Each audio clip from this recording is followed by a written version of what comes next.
And then, so how do I switch back and forth? you can just click these little things here, but I'll put a sharp one. So if I'm in this application, just a wireframes, 2 is the screen, and 1 is the video. So I'll leave it like this for now, and I'm going to come use the computer. I'm going to have to hit on laptop VGA, and then 2, and then go there. Okay, I'm dropping down the screen. Yeah. Okay, 1.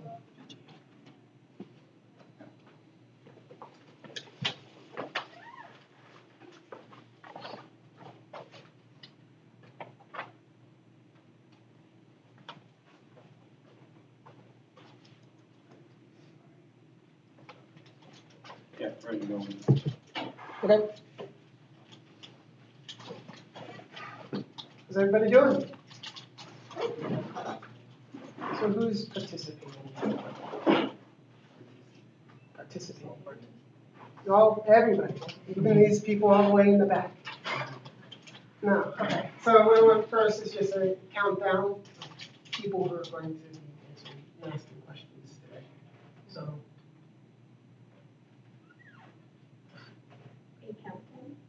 We'll count up, I guess. Okay, there we go. 2, 3, 4, 5, 5, 6. Okay. 7. 6, 7. Well, yeah. 7. Okay. Anybody else? Okay, 7. So, I'm Rex. Today, I'm going to be teaching about classical force fields. And first, I want to start with hopefully bridging the gap between what you started off with last week to go into what happens in classical mechanics and molecular dynamics. So, first thing I want to do is just keep me up to date where we are. In one sentence, what happened in day 1? Python.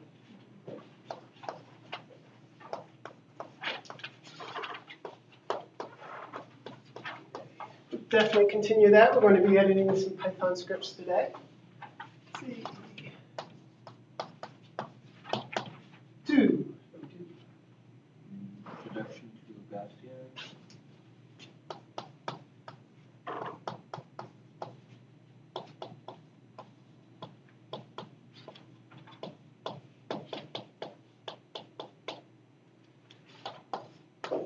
Day 3. 3. Person number 3. Starting on electronic structure and forecasting.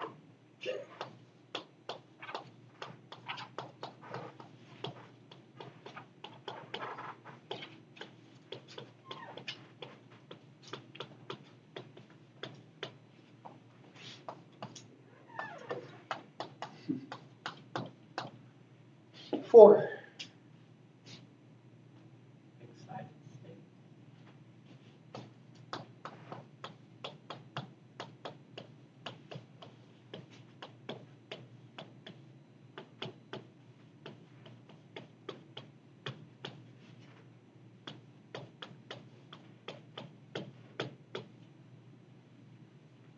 'Good. So today we're going to take the information we learned in these classes and simplify it down, or at least what we learned in these 3 classes, simplify it down into something that is hopefully a little more chemically intuitive as far as classical mechanics is concerned. But it's all driven by what you learned in these classes, especially these 2 days. Electronic states we won't talk about so much, and that'll become evident as we move along. So day 5.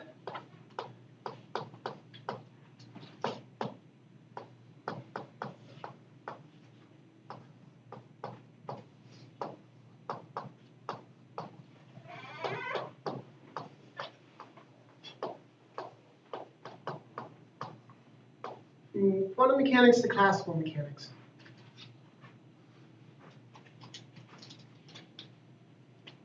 So the first thing I'll say is that hopefully this looks somewhat familiar to you guys.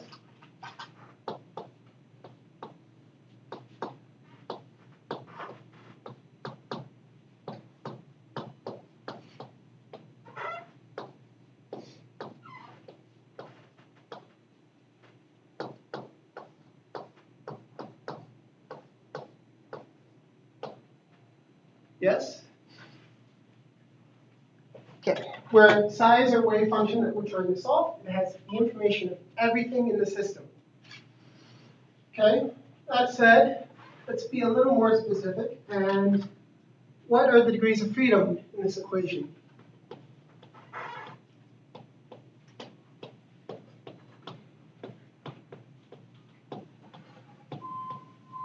First off, what do I mean by degrees of freedom? It's number 5.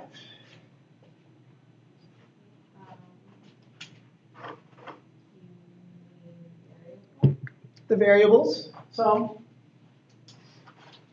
in this case, I'm talking about the variables.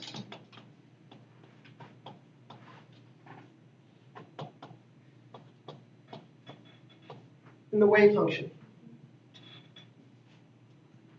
If I have, for example, benzene,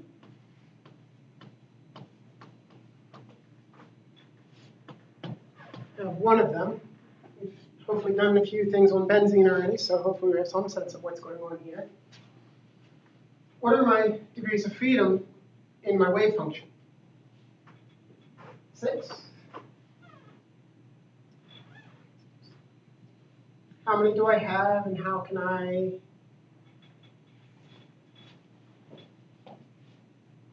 Oh, 6 is in me. Yes. I thought you were posing that as 6. Sorry. I mean, benzene, it can rotate around itself. So you have at least 2 different kinds of rotation. It can move around. The electrons can still move relative to each other, but won't the wave function mostly just depend on position? The kind of 3 Position of electrons. position of electrons. How many electrons do we have in benzene? Pi conjugated one. No, the whole thing in all its glory. That's 54.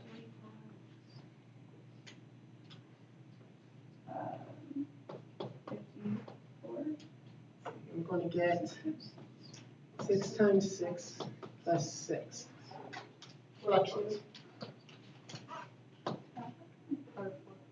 Yep.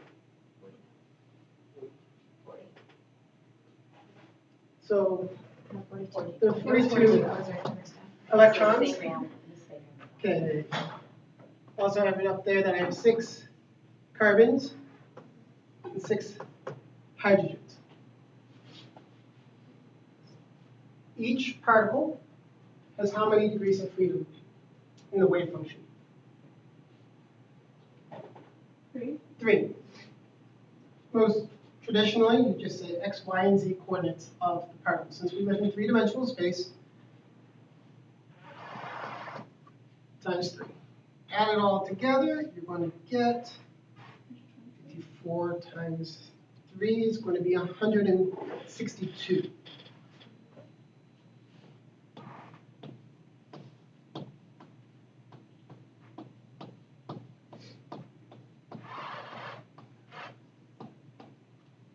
So if we want to think of the whole system of benzene, we need to have 162 degrees of freedom in this x, this positional wave function and potential. Gets even better than that, or you can make it really as complicated as possible. Each nucleus is not a point. Each nucleus contains neutrons and protons. How many neutrons and protons does carbon have? 7? 12. 12 total.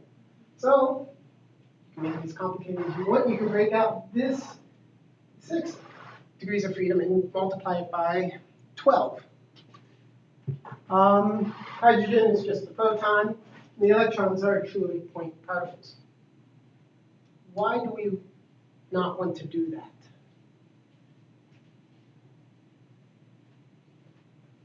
One.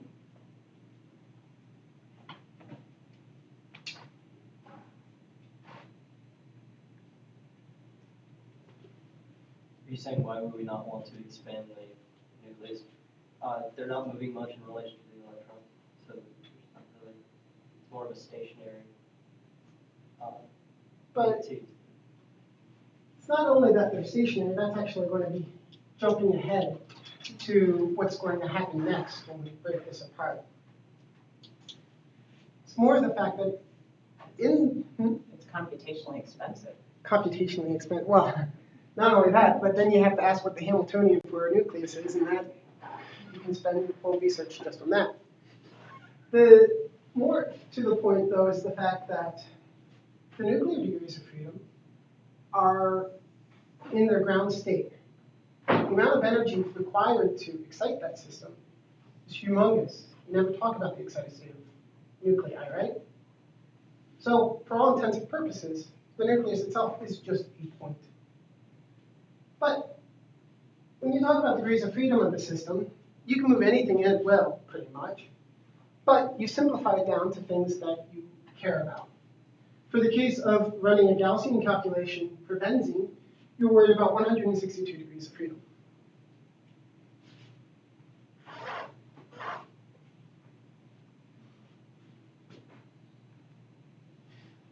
That said, the first approximation that you make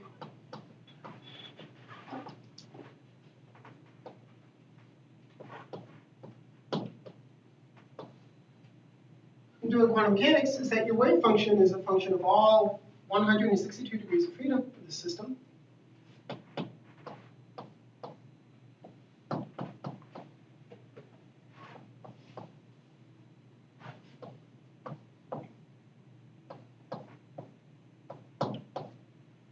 And you split your wave function up into a product of wave functions. That simplifies the problem because then you don't need to worry about what's going on in the one wave function as the other wave function is occurring.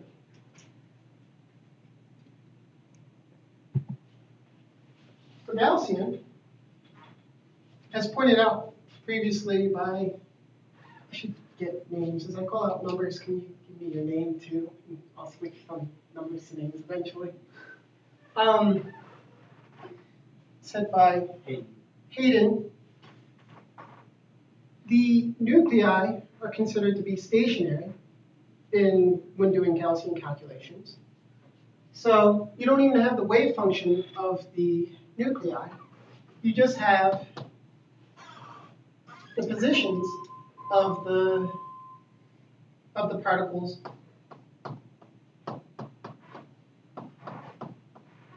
and then a product of wave functions for the electrons.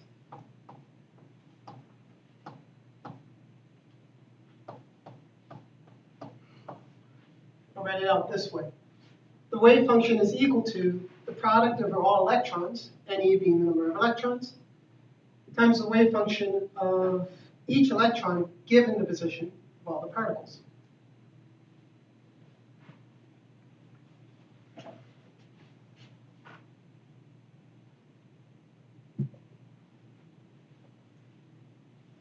So why is this an appropriate approximation? Who's number 2? The name? Arnold. Arnold. So Arnold, why is it a good approximation that you don't have to worry about how the nuclei move in the system?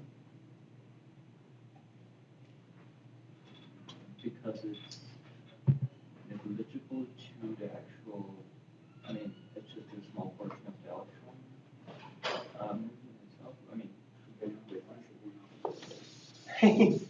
I'm not quite sure in what direction it's going. What's the motivation behind Born-Hafen See it again.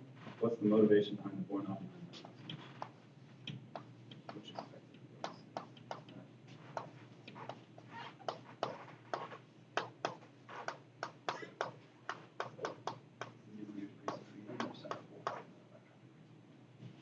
why would that be?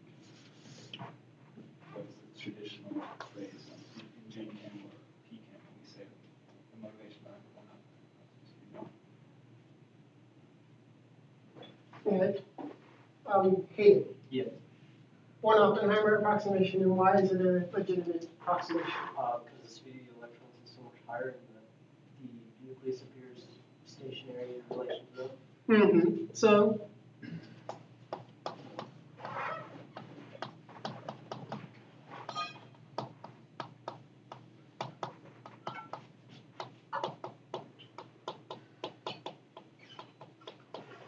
why are the electrons faster? Less mass. Mass. What's the ratio of mass between a proton and an electron? About 1 in 2,000. Very good.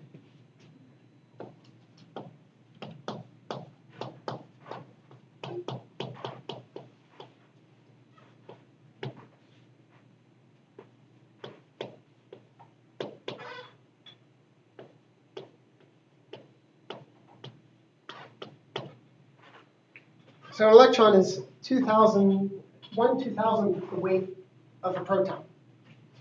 And it's even better for something heavier, like carbon, which we determined had 12 of those guys crammed packed into one small point. So by virtue of the fact that you have this large ratio, the Born-Oppenheimer approximation is pretty much this is equal to 0. So that the time it takes for the electrons to establish a position around the nuclei don't even move.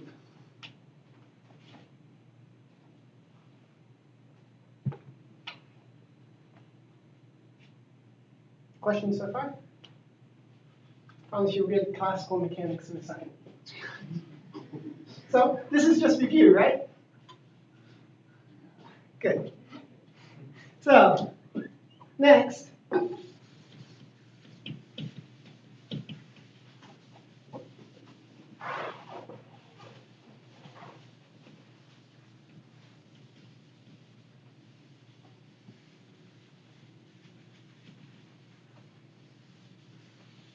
we need to put some dynamics into this.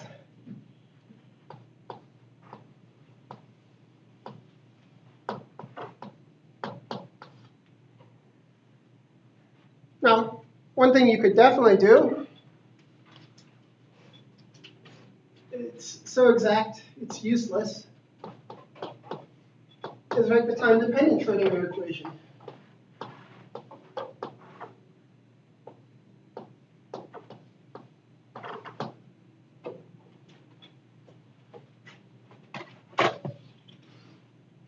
So previously, the Schrodinger equation I had up there expressed what the energy was in terms of position and the gradient of position of the wave function. Another way to write out the Schrodinger equation is a time-dependent Schrodinger equation, where you write it in terms of the derivative of time.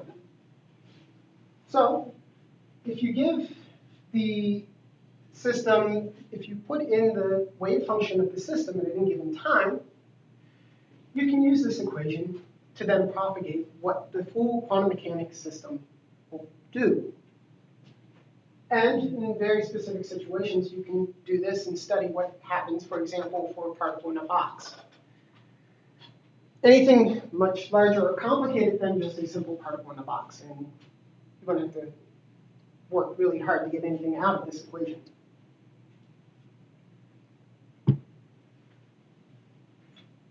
So we switch to classical mechanics, coupled first with the quantum mechanics that we talked about. In classical mechanics, you have that the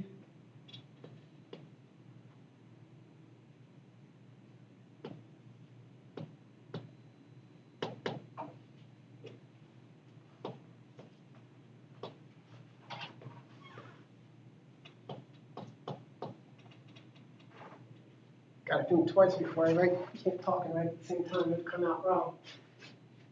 You have that F equals ma. Notice that up here, when I wrote the Schrodinger equation, I wrote one in terms of a time derivative and another in terms of a spatial derivative. In much the same way, here in classical mechanics, you relate something that is a time derivative, where the x double dot, hopefully people can see as a second time derivative of position, is equal to something where this is the gradient of the position of the system.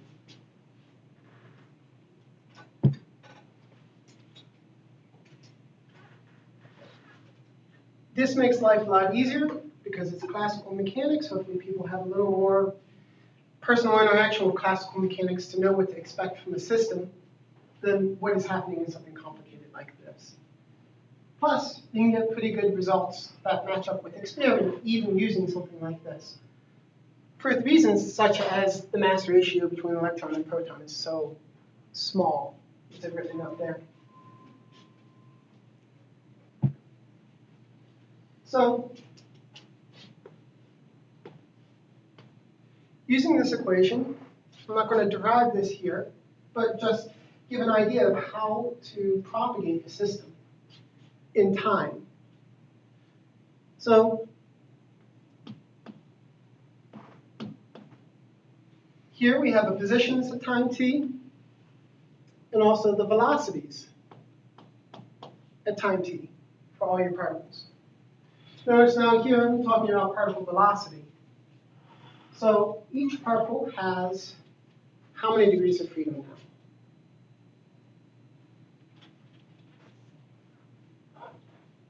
6.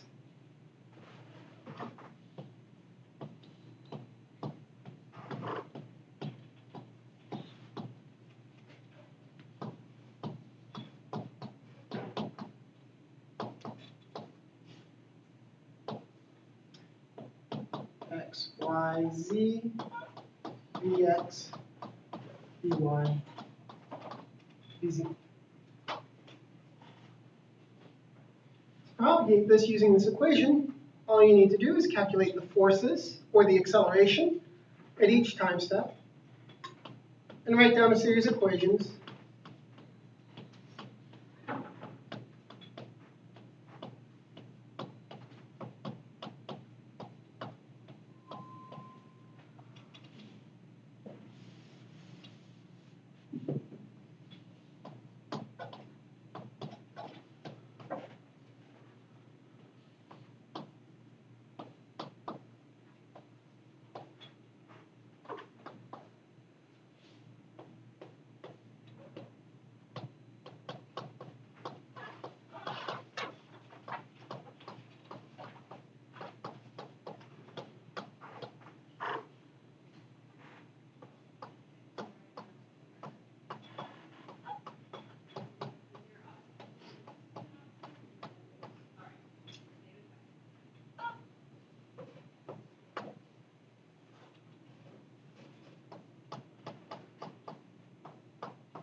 A series of equations like this, where this type of prescription is called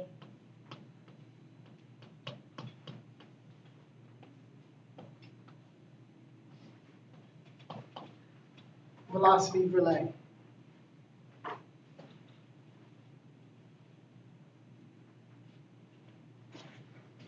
Hopefully these look somewhat like Taylor expansions of the position and momentum, or velocities that I have written up there.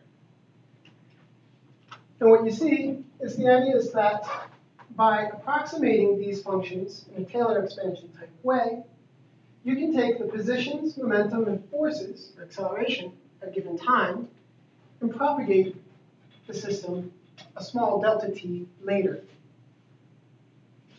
Likewise for velocity, all you have to worry about is the velocity, and then here in the velocity relay algorithm, you have the forces at the previous time step plus the forces in the next time step. Then, what you can do is just slowly and surely just increment delta t one at a time.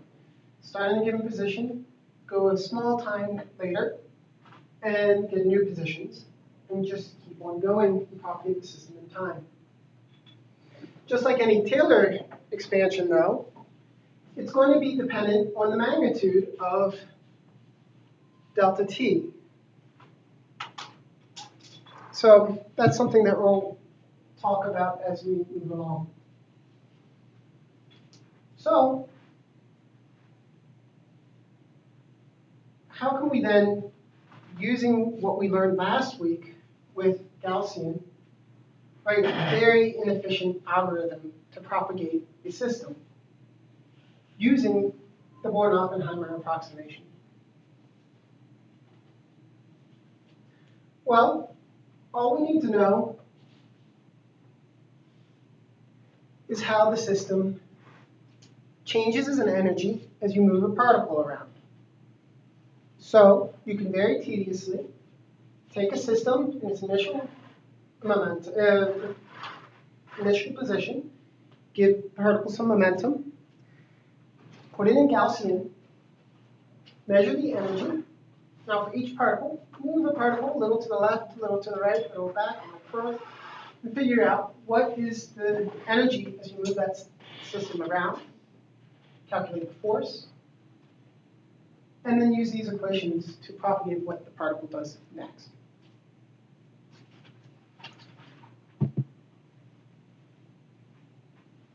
In this prescription, notice that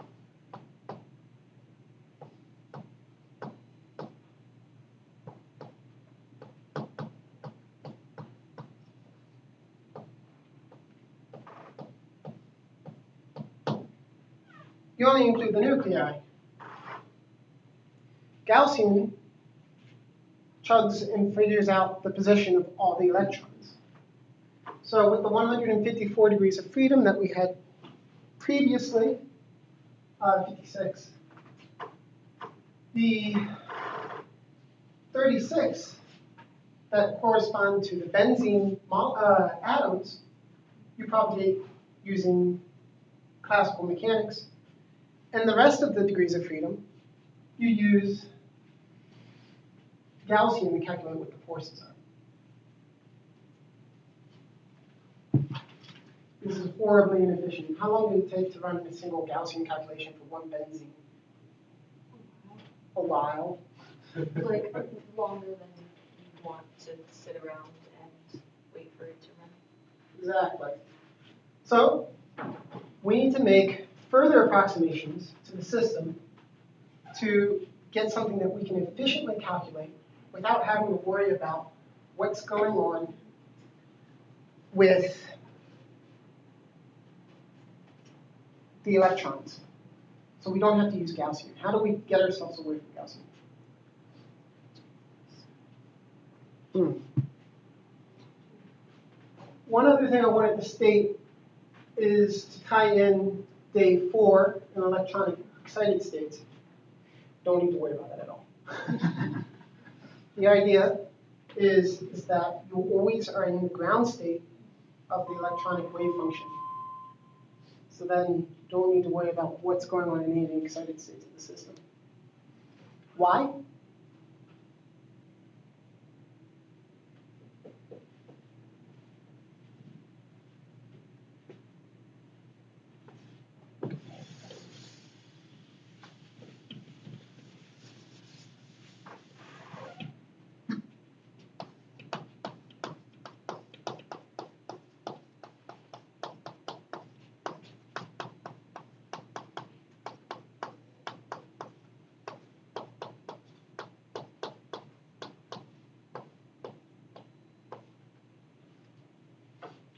Anybody have an idea what a typical energy?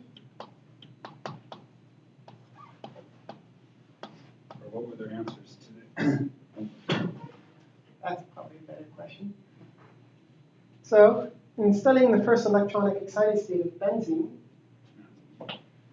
naphthalene, short, what was the first excited state energy associated with that?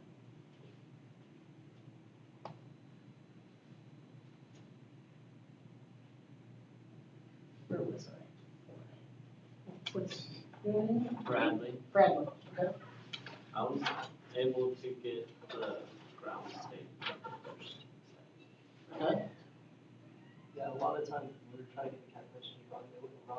I was too backed up or something, but like down the bar straight.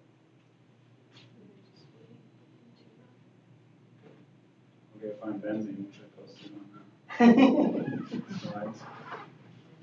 What type of spectroscopy do you use to look at this type of stuff?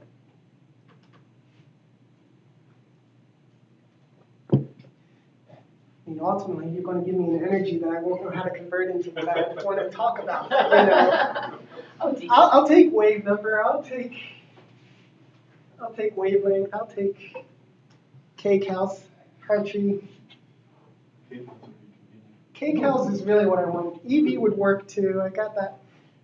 Units of KT is great, you know. Okay. So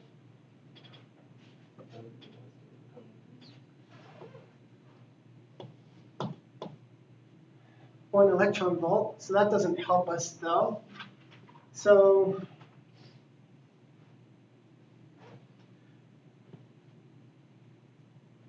it's going to give you more like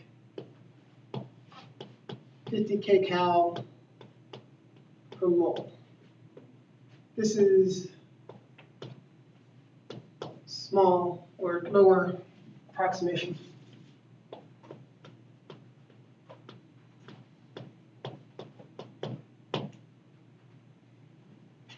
I imagine.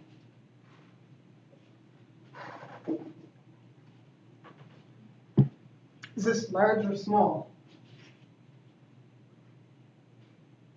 Compared to what? That is the correct answer. Anybody asks what is it large or small, you have to quantify it against something else.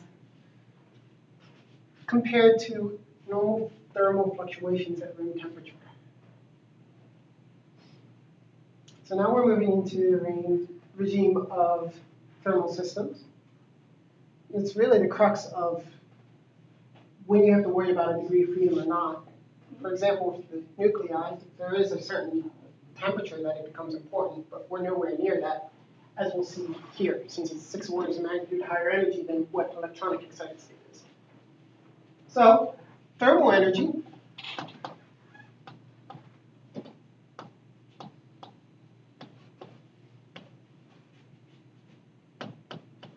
people usually just talk about it in terms of KT. KT is an energy, and it represents how much energy is in a typical degree of freedom of the system. At room temperature, this is 0.6 kcal per mole, approximately.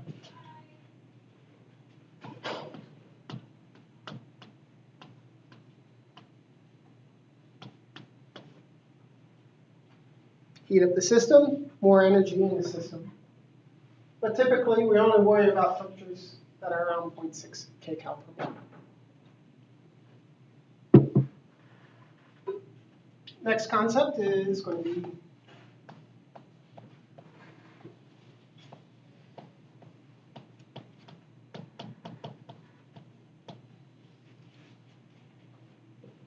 thermal populations. So what is the probability of seeing a certain fluctuation in the system?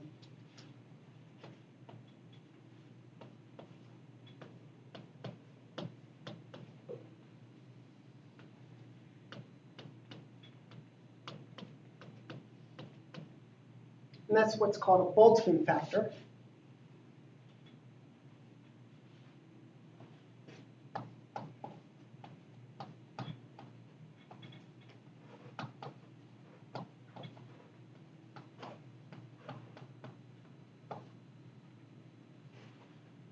And with an exponential, it's a rather harsh cost to excite an energy in a system. For example, in the case of the typical electronic excitations, I say that one of those is 50 kcal per mole, and KT is 0.6 kcal per mole. What is the probability of finding an excitation up into an electronic excited state, typically?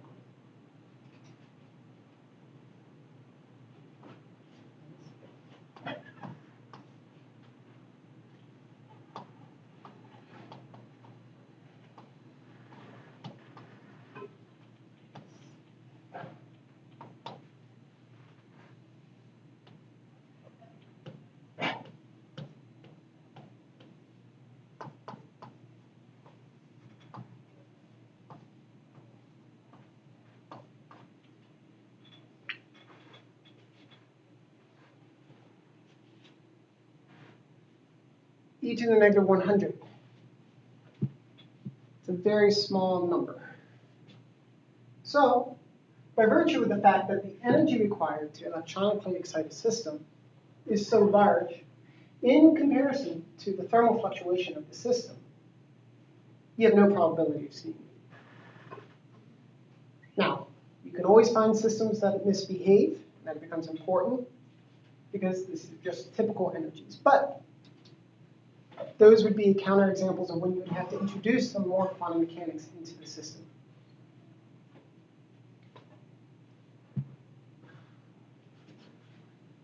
Any questions, concerns?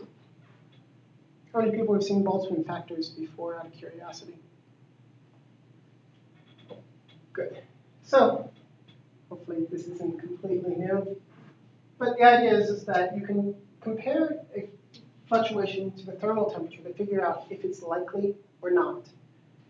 This is a very good number to keep in mind. If you're working with room temperature systems, it'll come up over and over again. And then it gives some reference of what excitations are important to consider and not important to consider when you're simulating the system. Point is, electronic excitations, you don't need to worry about. Nuclear excitations, which are another 6 orders of magnitude larger in energy, even more abysmally small.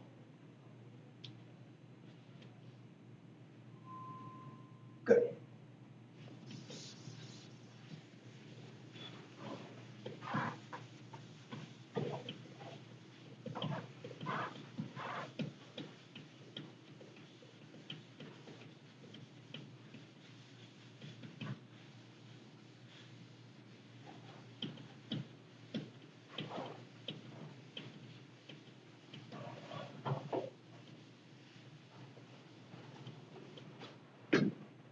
So next, we're going to develop or talk about how classical force fields are made.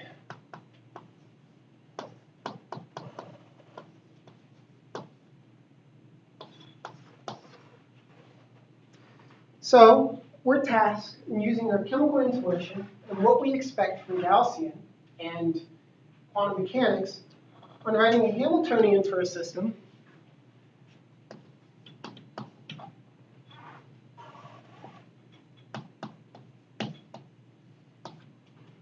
completely using our simple functional forms that we can calculate very readily versus having to chug through all of Gaussian's calculations. For that, I'm just going to write down the 5 terms that are usually used, and then talk about them in turn.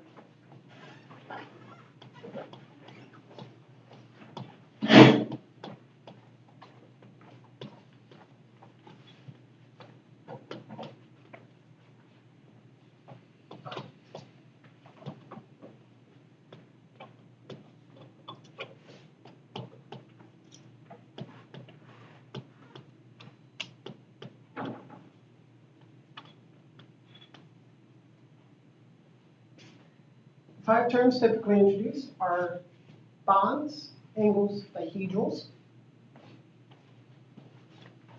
These 3 are all molecular.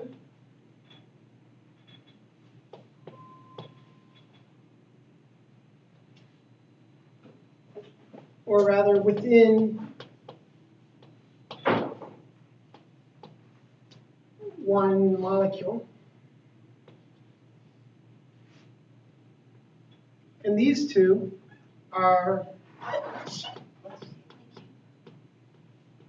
between molecules.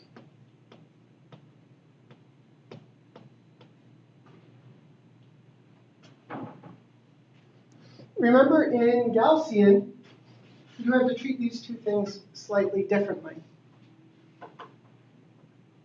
How so? What did you do between these 2 calculations?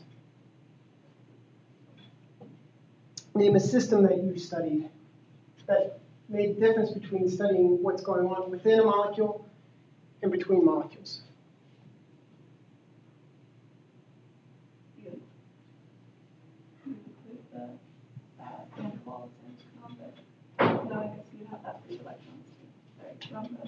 Yeah. So you did study dimers of benzene, correct?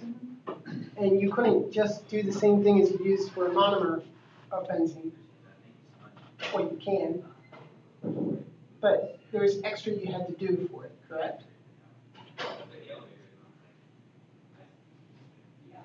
Any recollection as to why? Or are we on count 5? Me? Lauren.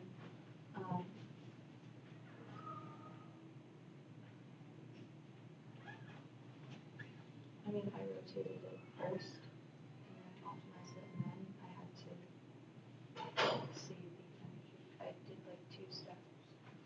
I did stuff to it before I ran it through the recipe, but I don't know what you're trying to get at, per se, or like what. You had to use a different basis set, correct? Yes. Why? Because we then had 2, there were just 2 benzenes now instead of, no, I don't know where I'm going with this Okay. at all, so you're not gonna be 6. Alex? So why do you need to use a different basis set for a dimer of benzene versus a monomer of benzene? Didn't do that. Okay. Why would you need to use a different basis set? I mean, were they still like type orbitals? I don't know. Okay. 7?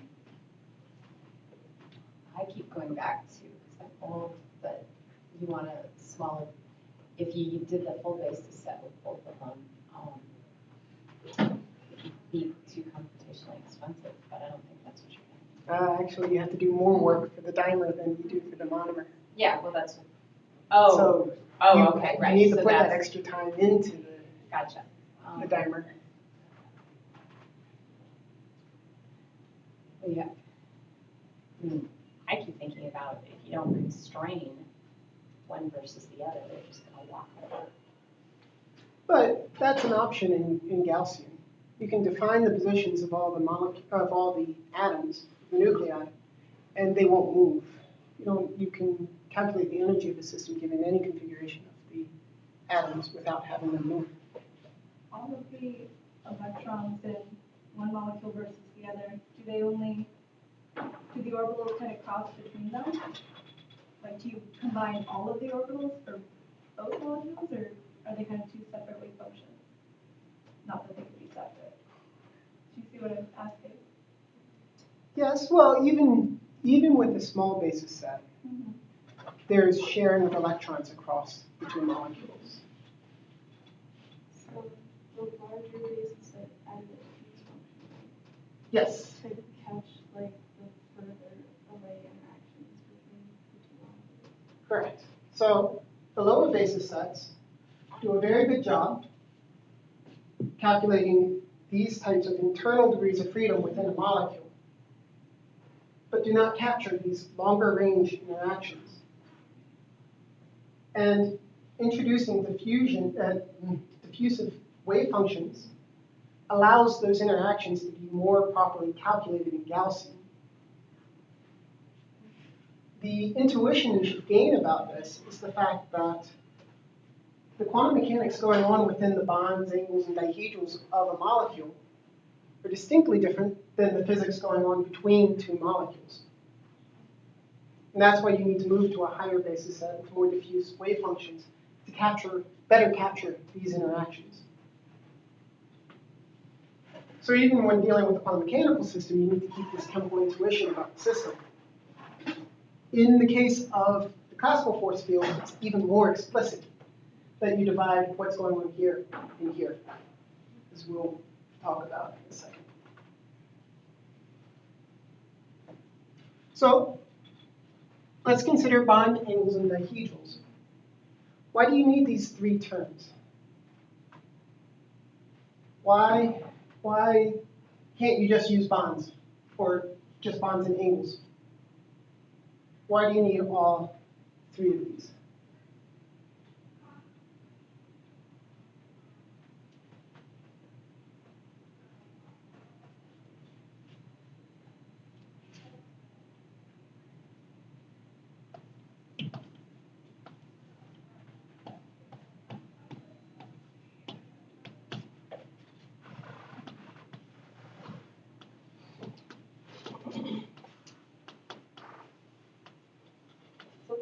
is it gives you a better answer. Hmm? The flippant answer to your question is it gives you a better answer. Oh, there's more to it than that. If you excluded angles, then you'd be just looking at the bonds just only in that one molecule, so like it would be not able to, you wouldn't see the total interaction, like if the molecule kind of shifting a little bit, right? You can't just exclude angles.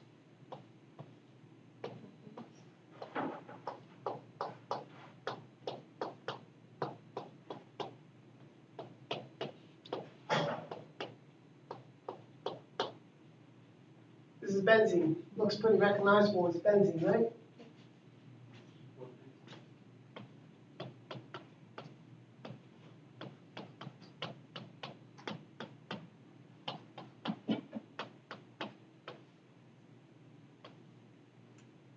Is that benzene?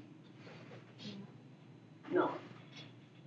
What makes this distinctively benzene and this not distinctively benzene? Angle.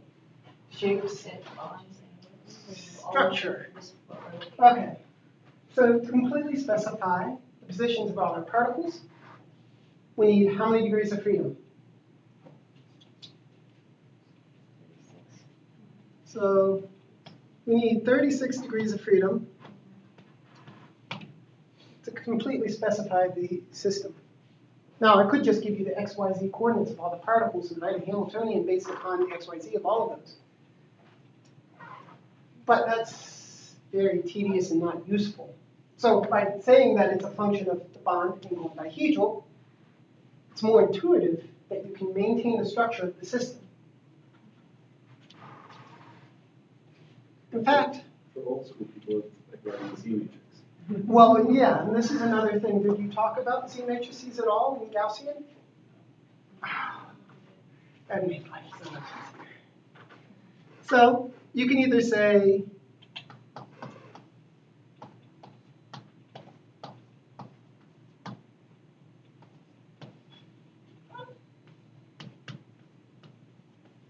the XYZ of 12 atoms, or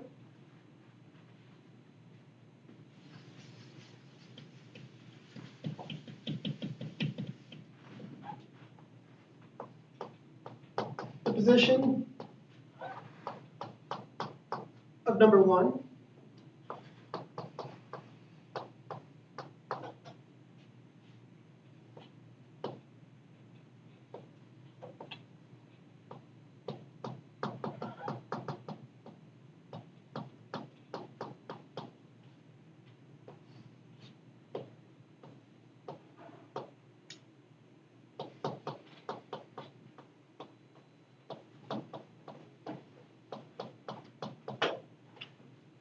you can specify the position of number 1 completely.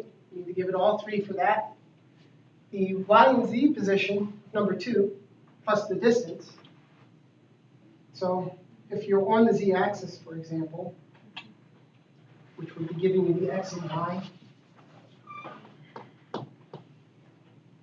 then that means you're just going to be that distance away from the particle, from the first particle. Then you can give it the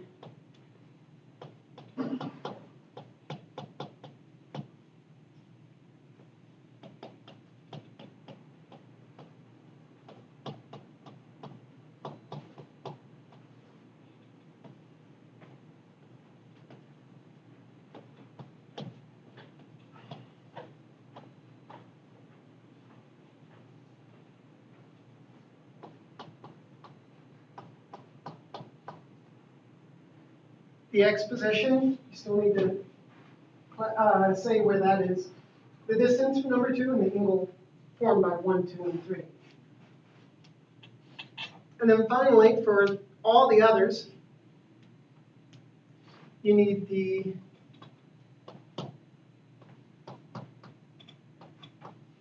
distance from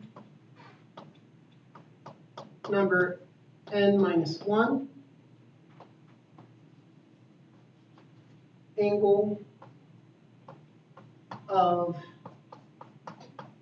n minus 2, n minus 1, n.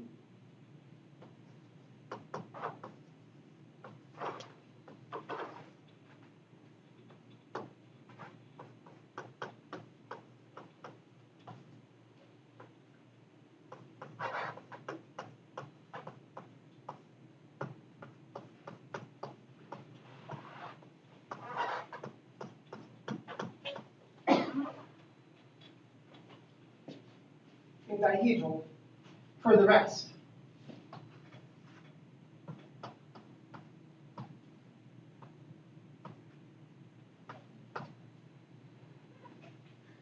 So just from an engineering perspective, to completely specify a structure of the system, you need to give it 36 degrees of freedom. And a very intuitive way for a bonded system to do that is using bonds, angles, and dihedrals. Leave one of them out, and your structure can radically change. For example, with the benzene, if you don't have the bonds correct, you can get that soup of carbons and hydrogens. With the bonds defined, you can make a more rigid structure, but you'll still have the angles could be off, the dihedrals could be off, and so on. So you need to have those three quantities. Now, ultimately, we'll find that more degrees of freedom are specified or constrained in this potential than actually is needed. But the number of degrees of freedom is a minimum enough to define a structure.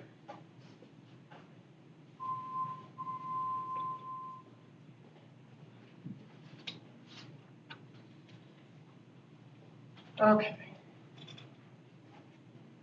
So now, let's go and actually look inside what each of these look like.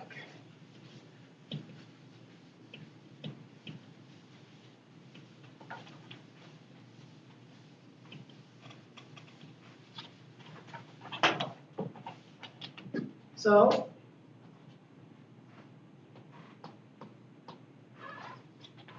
for U-bond, what type of potential do we use? Well, first let's consider a system such as ethane.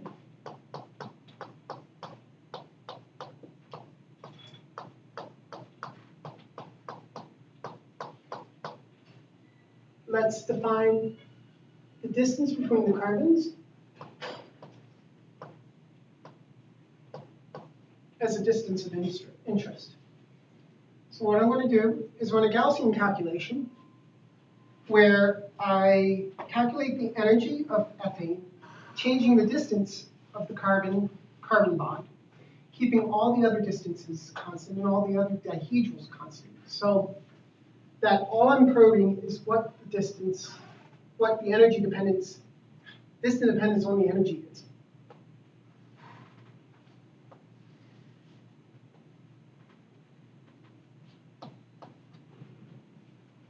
And number one, and I still haven't. Rachel, can you come up and draw what you'd expect from an exercise such as doing Gaussian calculations on ethane and pulling it back and forth?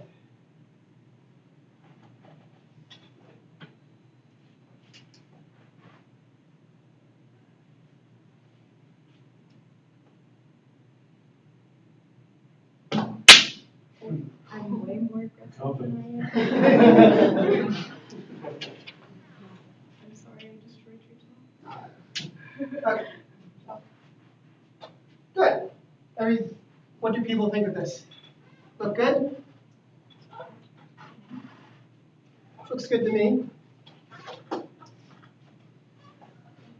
Okay. Now,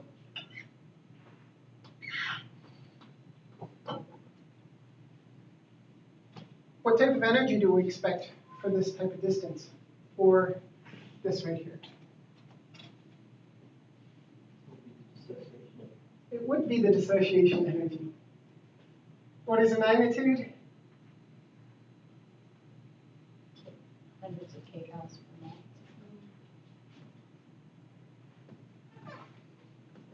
I'm going to bump it up to 1,000. But about 100, 1,000. It's a few hundred, so round up to 1,000 kcals per mole. Good. So where's thermal energy on this plot?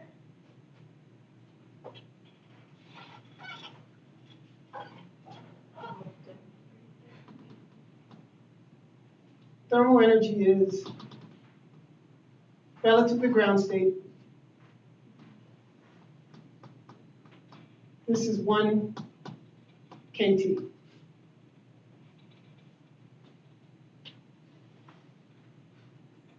So I don't really care what's happening out here. I'll never see it, as long as I have a well-behaved system and this isn't what I'm interested in. Molecules stay bound at room temperature. I mean, benzene doesn't dissociate and fall apart at room temperature. And this is just that. It takes that much energy compared to thermal energy for it to fall apart. So it's very stable. In fact,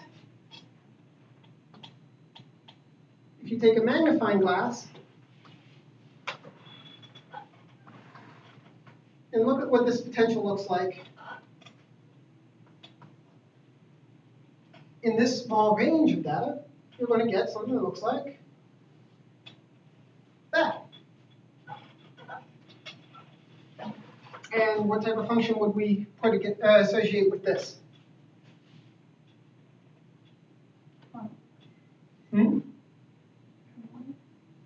Harmonic. Harmonic. Very good. And harmonic has what functional form? 1/2 delta, or delta x squared.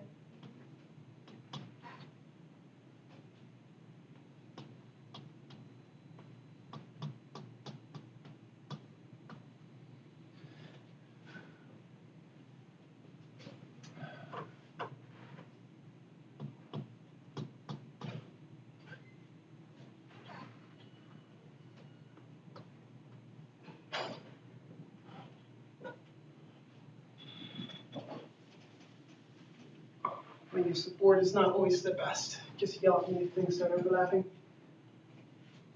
Just a quadratic equation.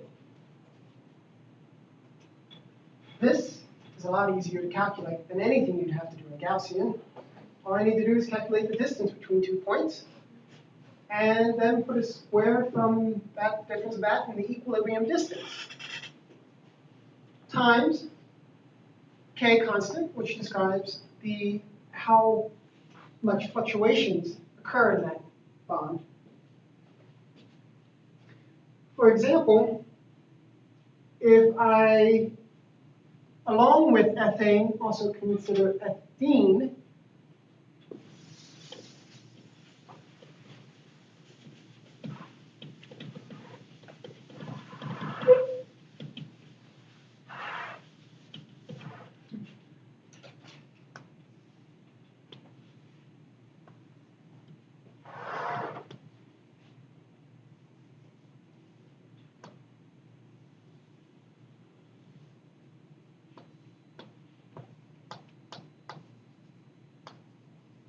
using chemical intuition,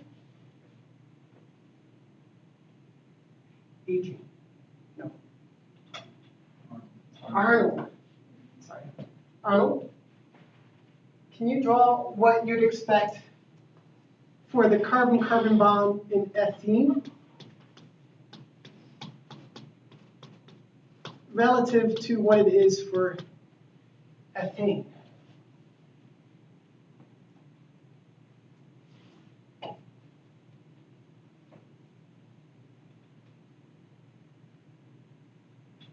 Maybe we would see the lowest point of the potential shifted to a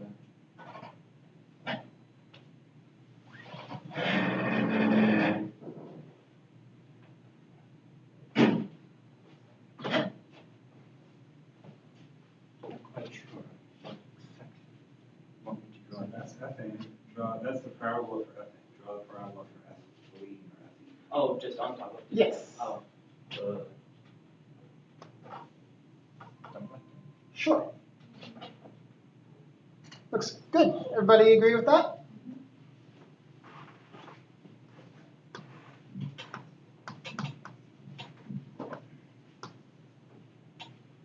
Guess I should call it ethylene because that is a lot easier to distinguish what I'm talking about at any given moment.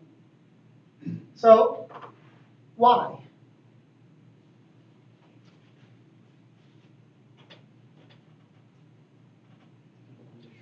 The bond is shorter. Where do you get that?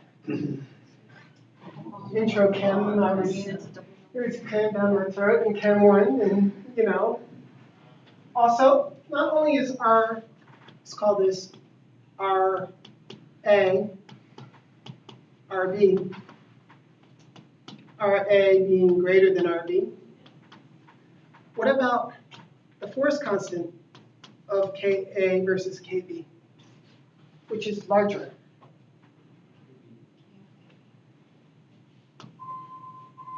Why?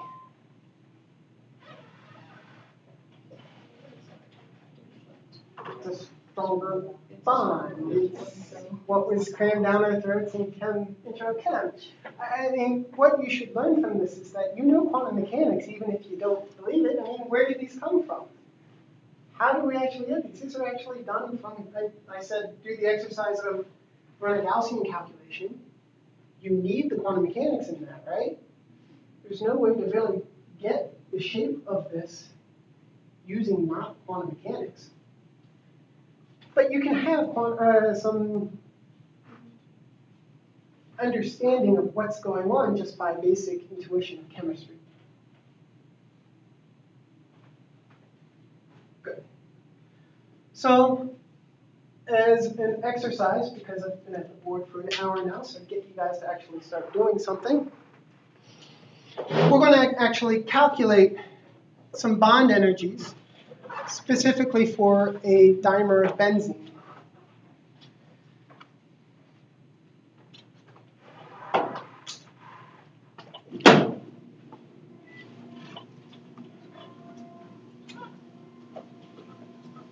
Oh.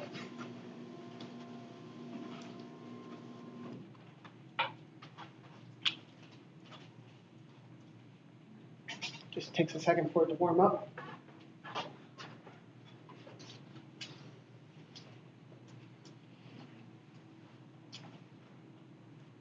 Now we get to do some more geometry. Now, typically, in these calculations, what you'll be given is the positions of all your particles. So here, VMD's on this, correct? These files he's going to look at are in the folder day 5 in your home directories in the cluster. Of course, you won't be able to visualize directly. I don't know. Just type. Using an Apple. Just type. Okay. So, for example, we can open this up in VMD. The param top is the, how much amber have you guys seen thus far? None at all.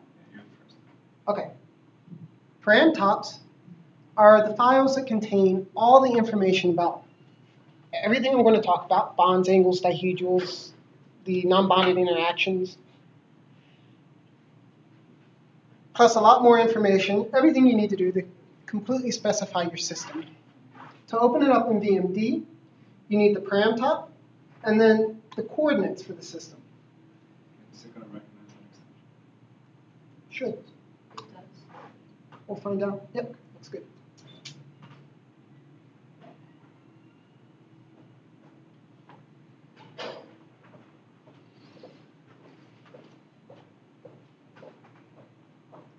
So what I've done is just grabbed a random frame from a simulation of 2 benzene.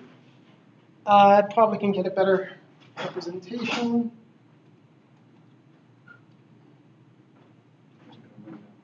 Hmm?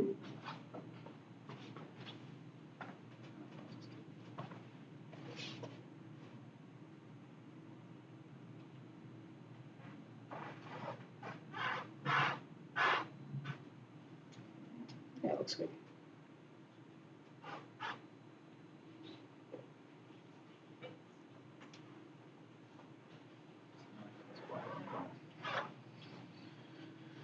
Okay, so just see here, if you look at it closely, you see that this thing isn't completely flat because when you run a simulation and you have some thermal energy in the system, it'll wiggle a little into different shapes. But as we discussed previously, it's definitely benzene. You look at that and you can see the nice 6-member ring. It's flat or flat enough to be recognizable. So with VMD, it's just a program that allows you to visualize what coordinates of the system are.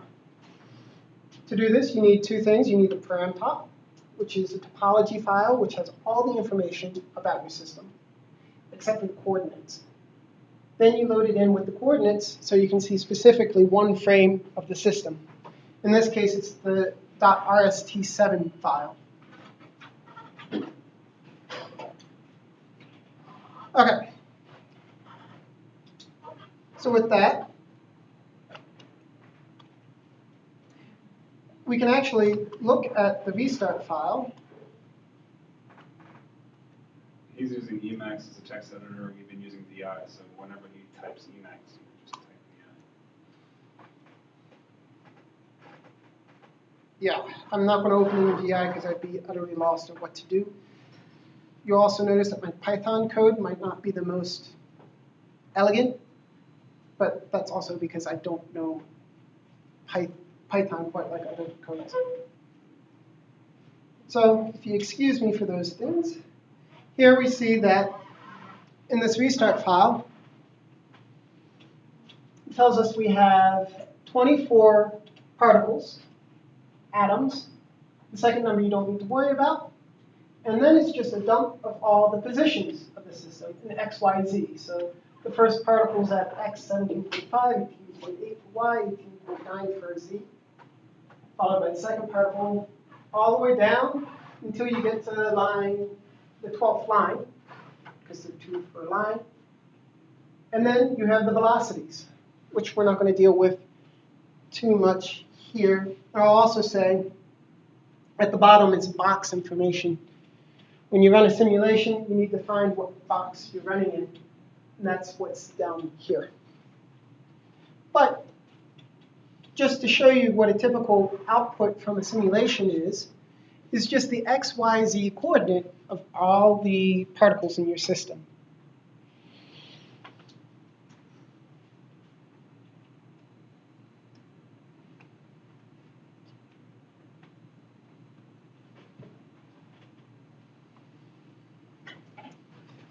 So also in this directory, you have 2 Python files.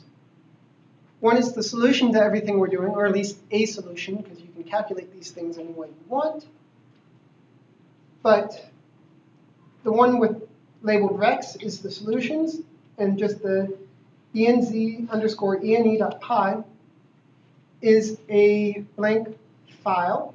Well, not blank. We'll just return zeros for everything that we'll do today. So typical structure for a Python script is that, okay, you import everything you need to use for the program at top. You have a series of definitions of routines you're going to call in your main program. Here I've even defined main as its own definition. And that's where all the meat of the code is. And then down at the bottom, you have the actual code that's executed, which, since I have it all wrapped up in the main routine, just calls main and exits. Looking at this code now, if you go up to the start of the def main, now in a nice code, you'd have something that would read in that param_top file that has all the data you need about the molecule. But it's very tedious to write a code that does that, and for the purpose of this class, I just wrote everything out by hand that you'll need for this exercise. For example, I defined the number of particles, NPAR, as 24. I-type is just an integer, and I should put here that 0 is for carbons, 1 is for hydrogens.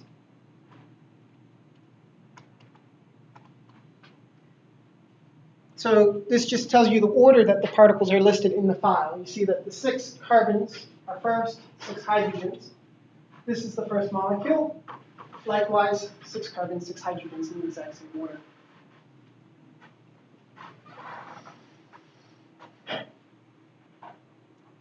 For the moment, we're just going to worry about the bonds. So first you need a list of all the bonds. How many bonds are there in one benzene?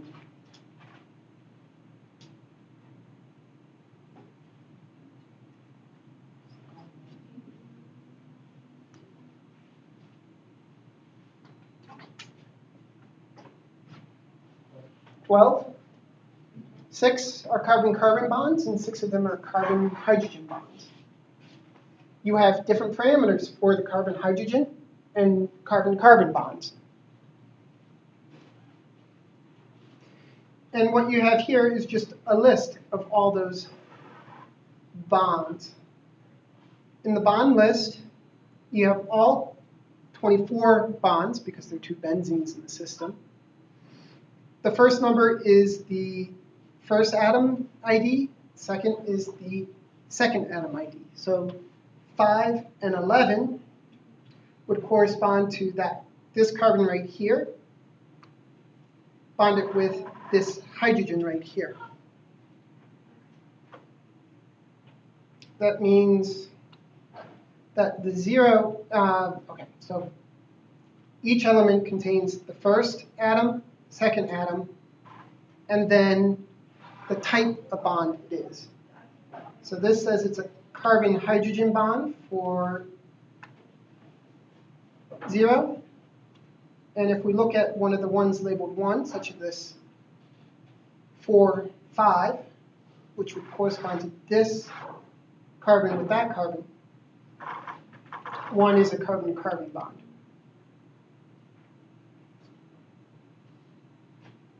For each of those bond types, I then have stored in here the force constant for the system, and then the equilibrium distance for that system. This being in kcals per mole per angstrom squared, and this being in angstroms. Then you see that typical bond distance are about an angstrom or 2. So carbon-hydrogen is just a little over 1 angstrom. Carbon-carbon is 1.4 angstroms or so.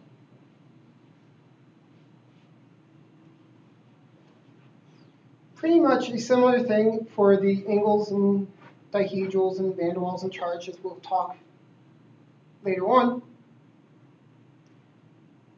But after all those things are defined for the system, which are all stored in your param top file, but conveniently written out for you here, is the coordinates of the system.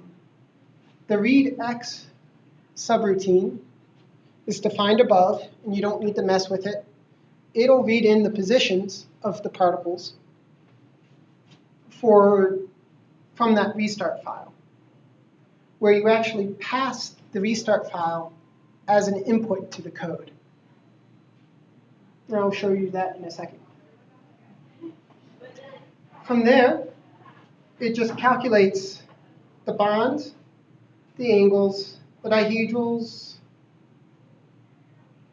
van der Waals and coulombs, energies, and then leaves. So once we're done with this code, hopefully we'll print out all these energies correctly. For the bonds, so the first thing you need to do is start with the E bond, which is the energy of the bonds, is equal to 0. Then you're going to loop for every bond that's in that big list that I had at the top. I read in the first atom into the I1 parameter, the second atom into the I2 parameter, and name the type of bond as IT. I have a distance subroutine above that takes in the atom numbers, I1 and I2, and the positions of all the atoms, and returns the distance. What we need to do is add code first for that distance subroutine. So if you go all the way up to the top, just do a search for distance. You'll notice this subroutine is very simple. Currently, it just sets r equal to 0 and then returns r to 0. What you need to do is edit this code to actually calculate the distance between atoms I1 and I2, and then return it back down to the main program. And then you will also have to update what the total bond energy is given that distance.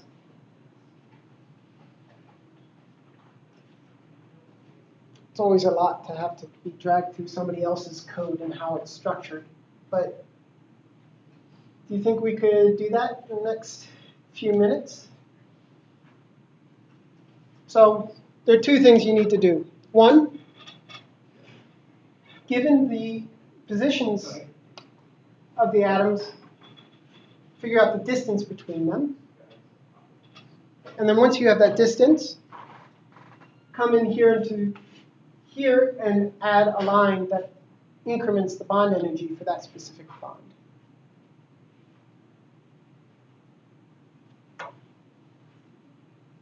Questions, concerns?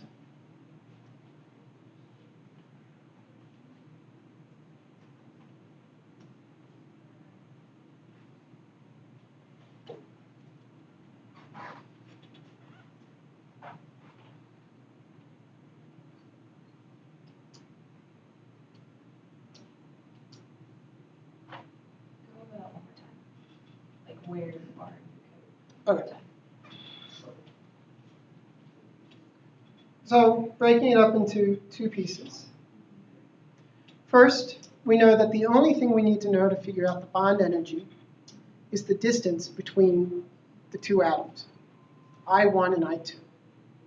So the first thing we're going to do is calculate that. We will calculate that in the distance subroutine. Type.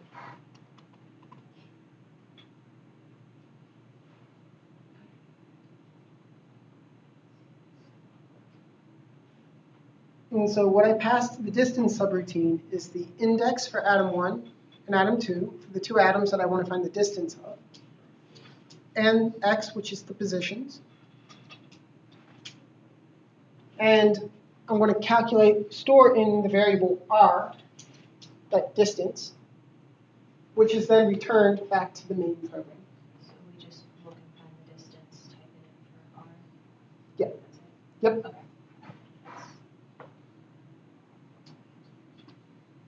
So given two vectors, how do you find the distance between those? Or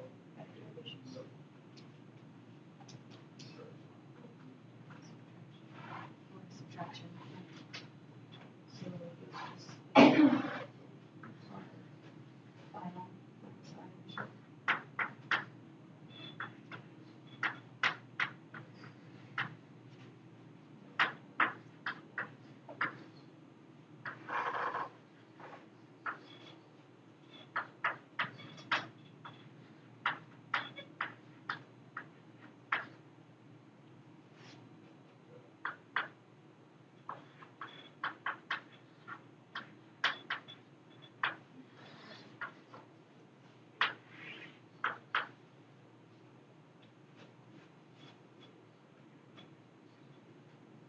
Okay, so given this, you define some origin, which is irrelevant, just the origin of where all the atoms are located from. You have position of number 1, position of number 2,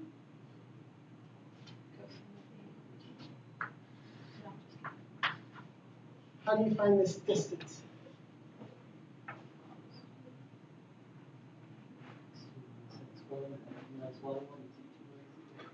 Okay, well, so I can define the vector r to be equal to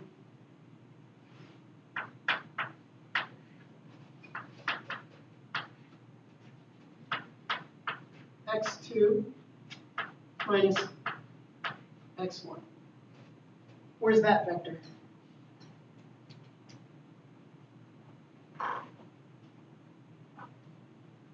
Start at the origin. And have that distance. So you can put the start of the vector anywhere in space because vectors themselves don't really, they live at any origin that you want to put them. So this vector will point from x1 to x2.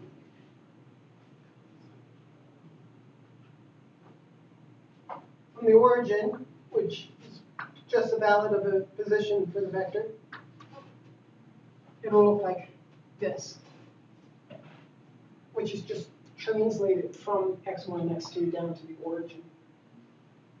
Okay, so now I have the vector r. What do I do to get the distance?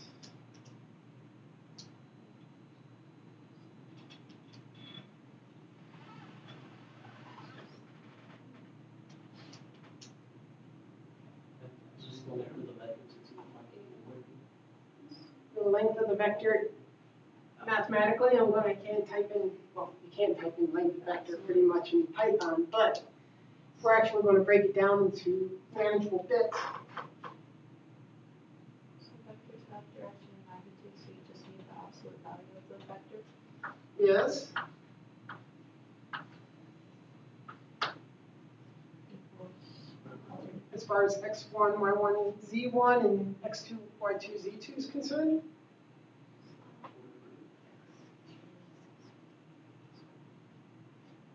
Oh, so the square root of summation or square root of like all of, you have to add together all the different pieces because it's like a square plus b squared. Yeah. Squared plus plus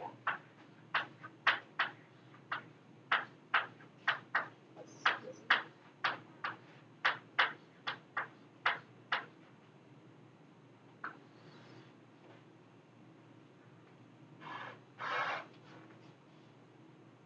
Look familiar? So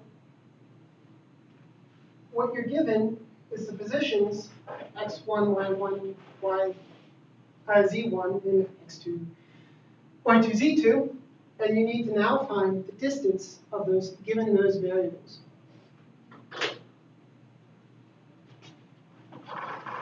So for this one, let's define a vector r. So to do that, I'll say vec r is equal to numpy.03. Is that familiar to everybody? I don't know how much Greg went over on. Do you do 4 spaces for your over and not 10? Looks like it. It's not a tab, no. So numpy zeros, np is numpy, which is a package in Python that's imported all the way at the top of the program, is just a whole bunch of math and science related subroutines. Dot zeros just creates an array of zeros of length 3. Since a vector has 3 components, x, y, and z, I need those 3 components. Now, I know that I want vec r, the first component, to be equal to the position of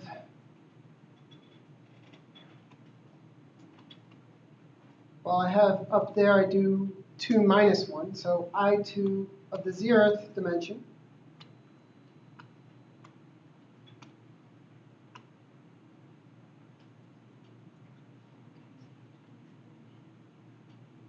So now this just says the first component of the vector is equal to the first component of the position of I2 in that first dimension minus the position of I1 in that position. I'm also realizing now, without giving you the shape and nature of X, complicated to see that. But the shape of X is such that the first index points to the particle, and the second index points to the dimension.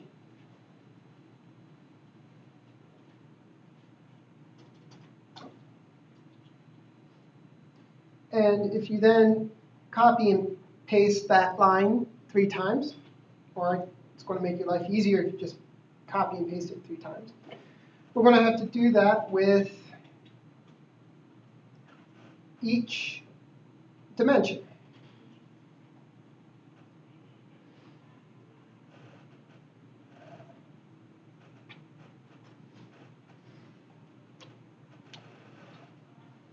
So now vec r contains this distance vector r that we have drawn up on the board, which is the vector between particle, pointing from particle 1 to particle 2. Does that make sense?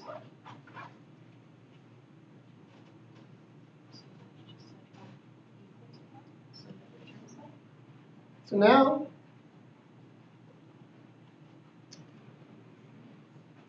you set r equal to the square root. To get the square root in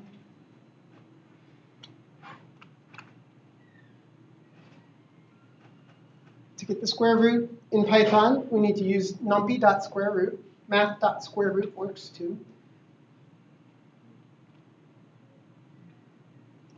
Now it's vec r0. I don't need the parentheses there. Squared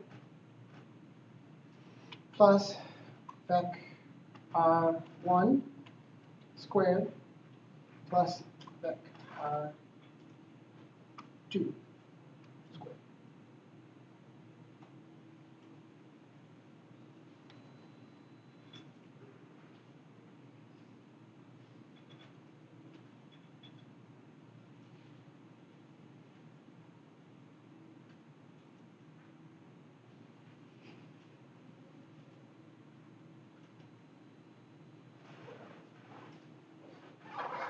Does this make sense?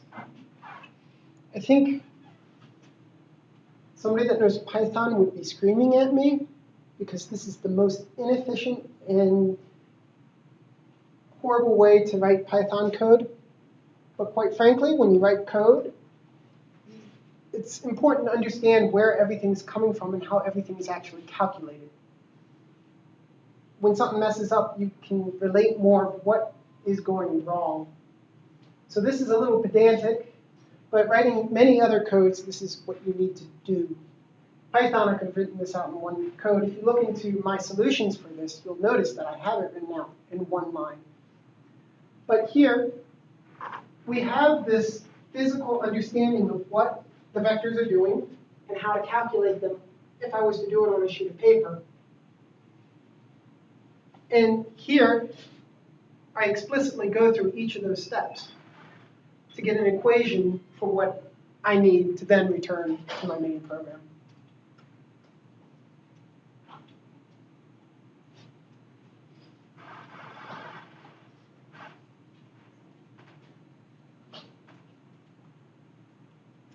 In fact, what I'll do is I'll save this quickly and then open up what I have in my versions of the code.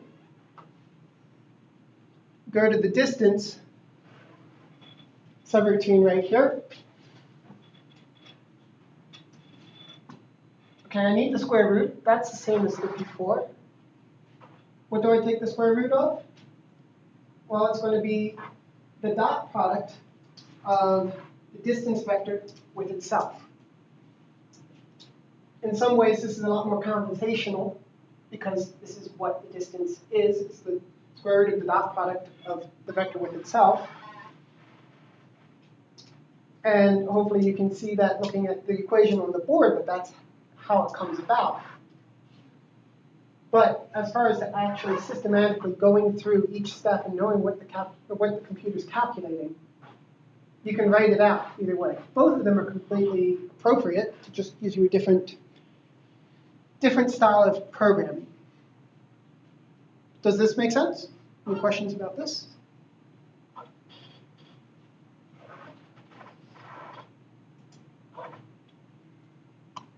Okay. Going back to the code that we're working with.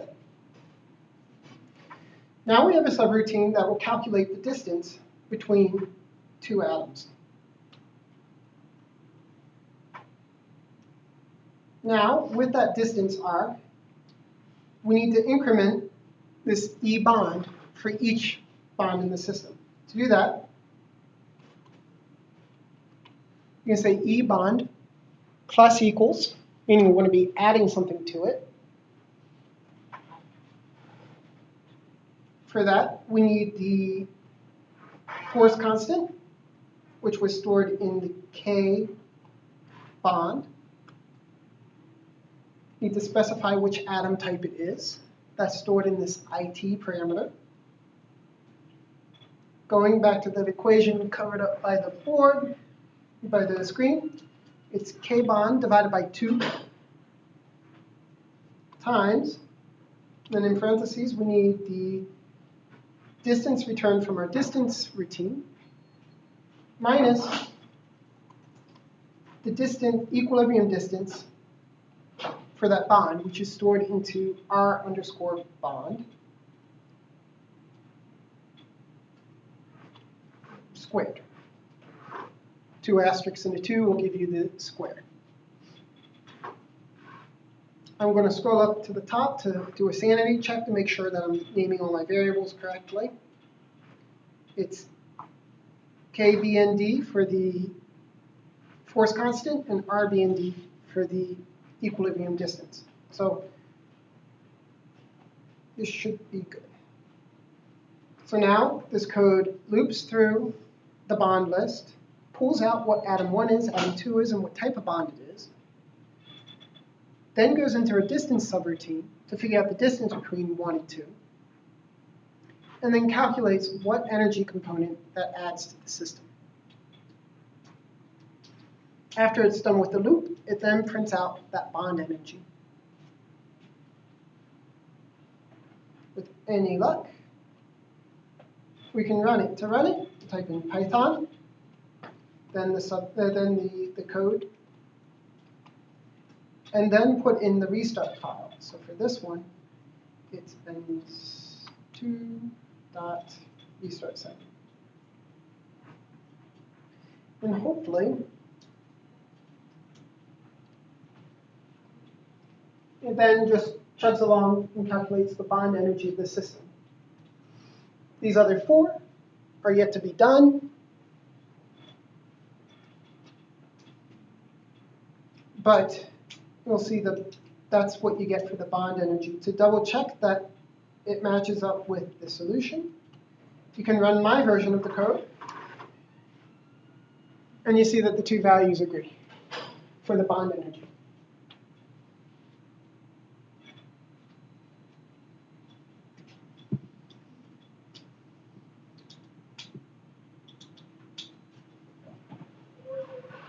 So this is the type of procedure that's going on when you calculate energies in a molecular dynamics simulation. Now you take all the positions of all your atoms, you loop through all your types of energy terms, and calculate the total energy of the system.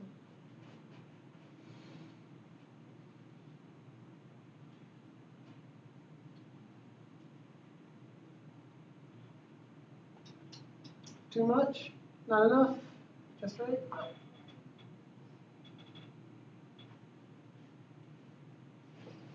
Okay.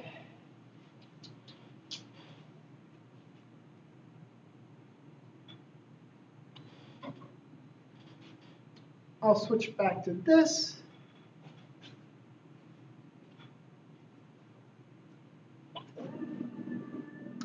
Oh.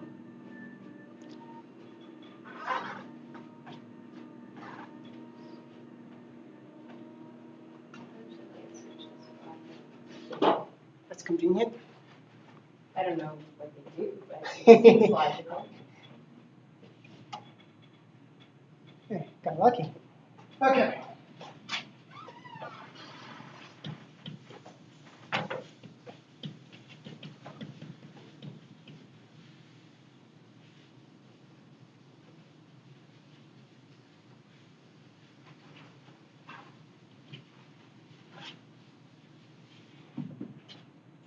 Now, let's move right along and then consider angle energies.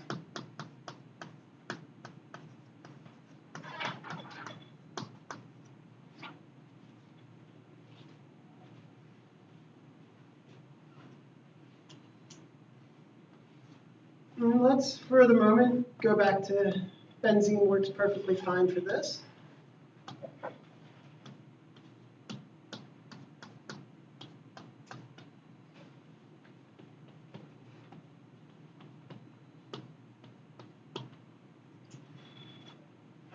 And let's look specifically at this carbon-carbon-carbon bond.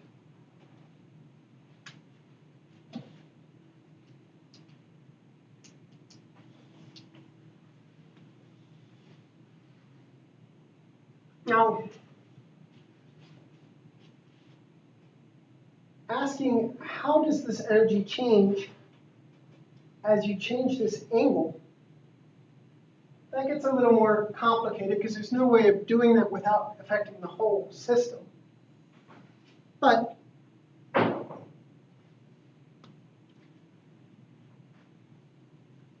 we do know that there's an equilibrium.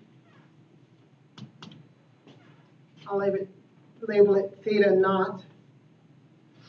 Since R naught was the equilibrium bond distance a second ago, theta naught is the equilibrium angle. What is the equilibrium angle, for example, in benzene? 120. And when you give a number, you also give its degrees. In more practical units, as far as a programmer is concerned,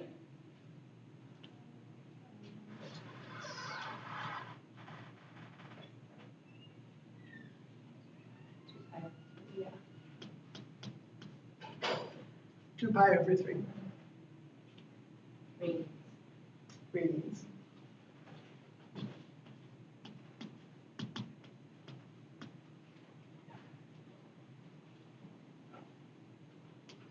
Now, without worrying about the whole complicated structure of what this angle looks like, this energy function looks like,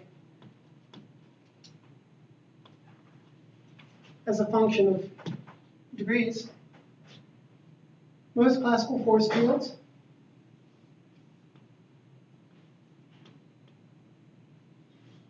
just use a quadratic relation for this also, so that U bond is equal to K over 2 theta minus theta naught squared.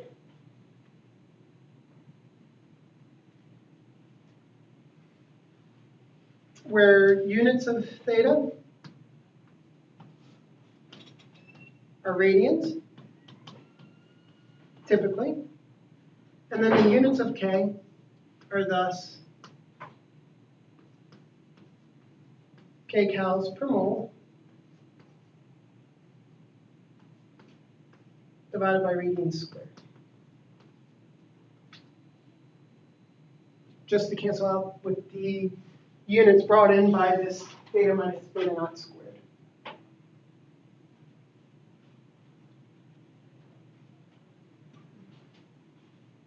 This gives a rigid structure to your system because you only have one minimum and you can't pop into another conformation node. You're stuck at these angles.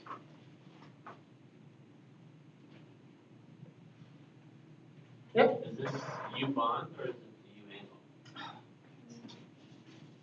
Thank you.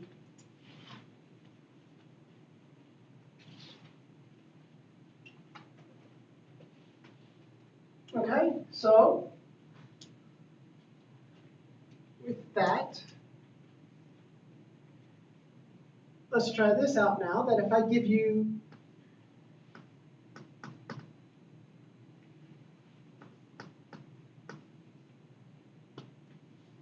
x1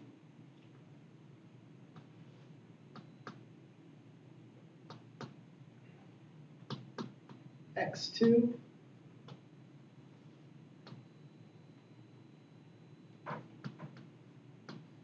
x3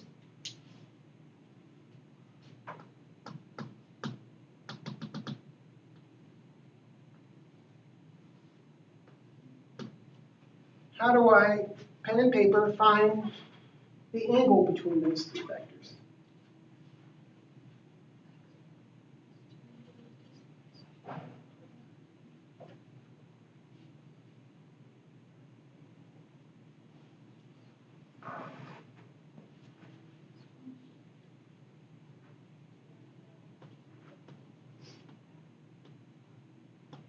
For that, first I'll define R1 to be equal to the vector from particle 2 to particle 1.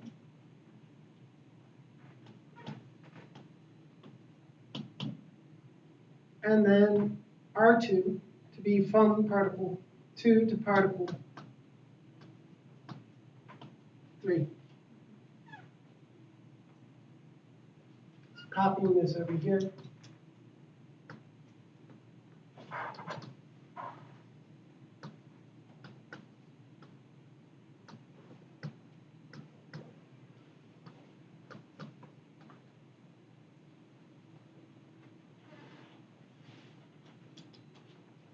Okay, if I find two vectors, what's the angle between the two vectors?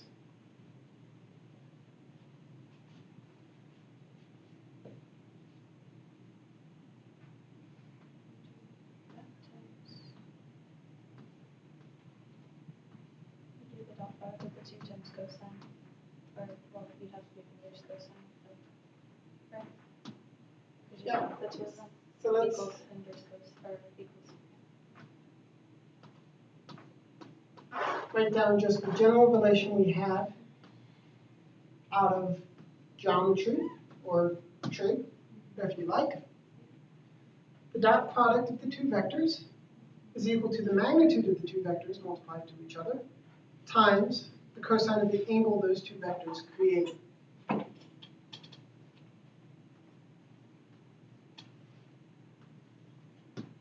That means theta is equal to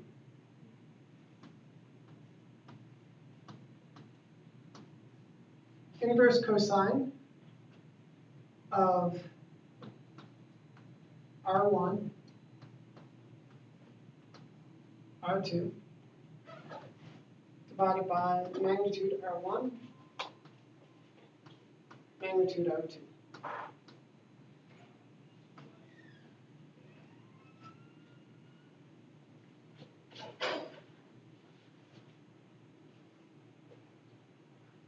One thing that's convenient is that we already have a subroutine in our code that calculates the magnitude between two particles, right? So we can use that over again in our code. And then we just need to take the dot product of the two vectors and take the inverse cosine.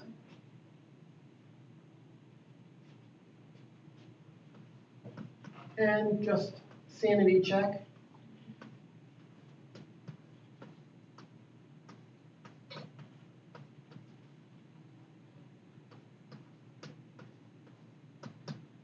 Dot product is equal to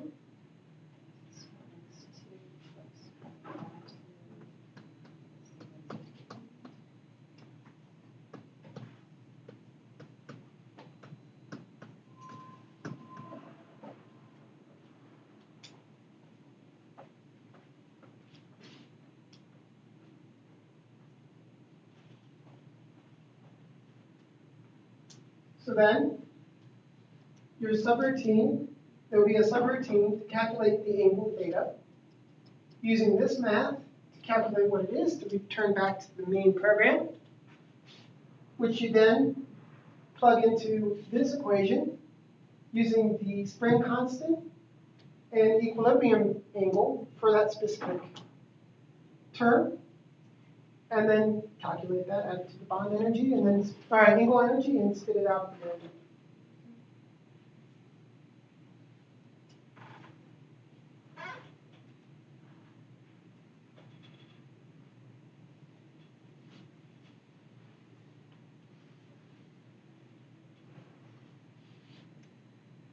Dihedrals?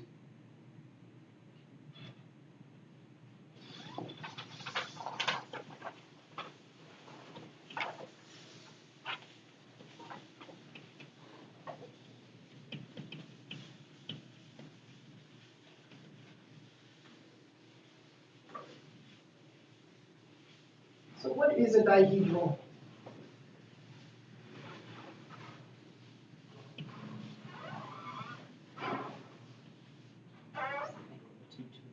Between two planes. Good. Angle between two planes.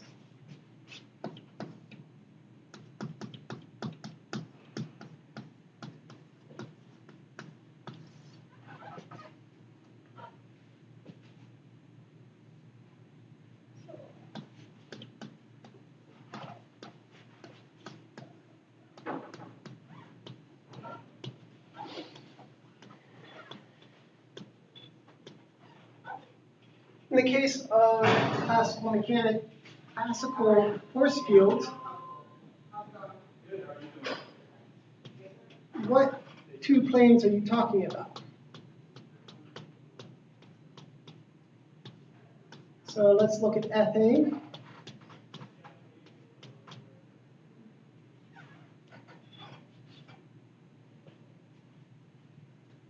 For a dihedral, you need 4 atoms that are connected through bonds. So for example, I'll choose this hydrogen, carbon, carbon, hydrogen dihedral.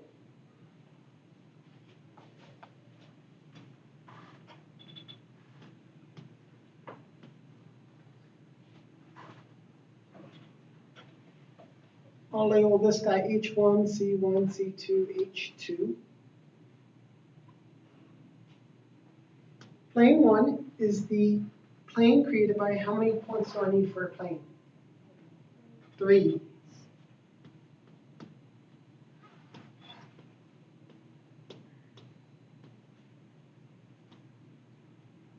So that's going to be H1, C1 to C2.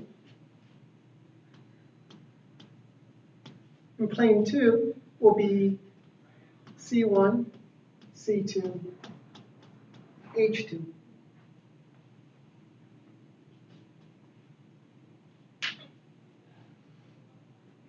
I usually think about it by making a little, like this with my fingers.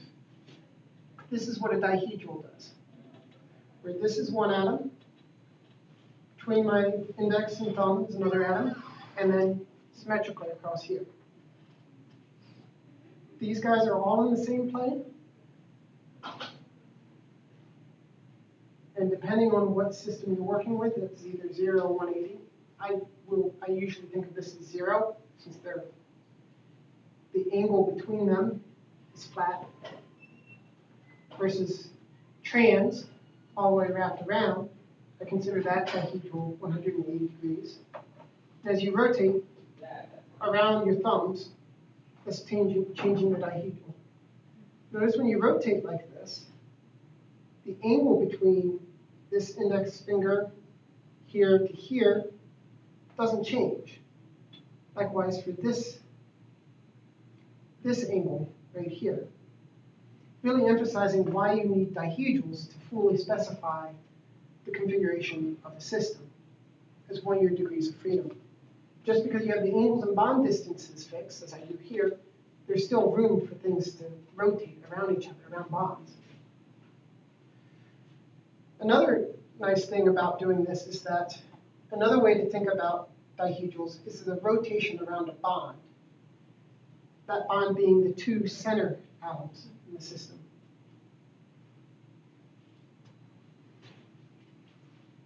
these get nasty. As we see for ethane up here, what is the equilibrium dihedral angle for the hydrogen, carbon, carbon, hydrogen dihedral? Well, equilibrium means like ground state, lowest energy. So first, it's a very important question. Which is more stable, an eclipsed state or a staggered state? Staggered? Eclipse? Is that good? Staggered. Yeah. Okay, staggered is more stable. Just because of hindrances of the hydrogens across the way, they want to stagger from each other to get as much distance away from each other. So, doing one of these diagrams,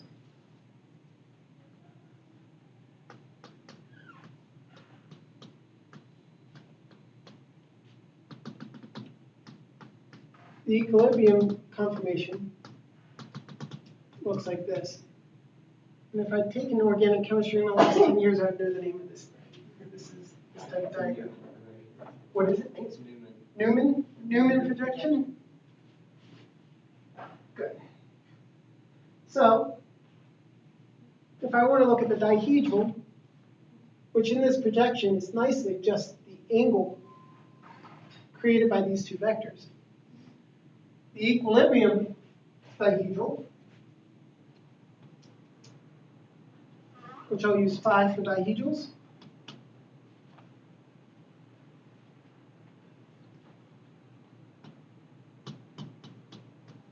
You actually get 3 of them.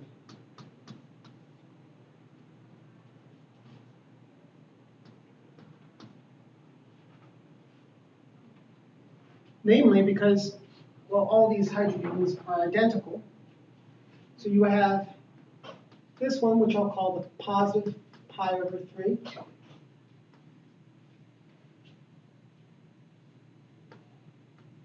This one, negative pi over 3.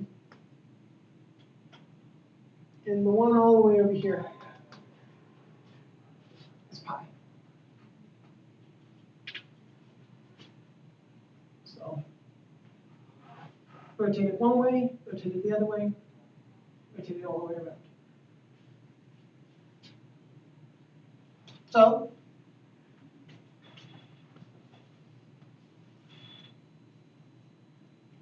I would expect that the potential for this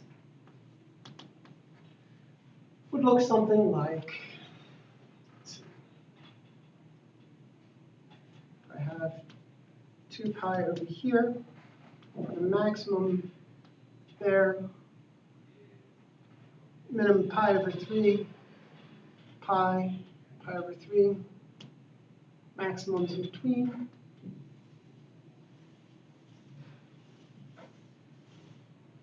Something like this, where the system is periodic and will wrap around all the way over.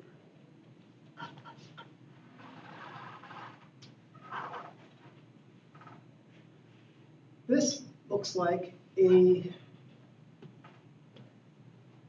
cosine function.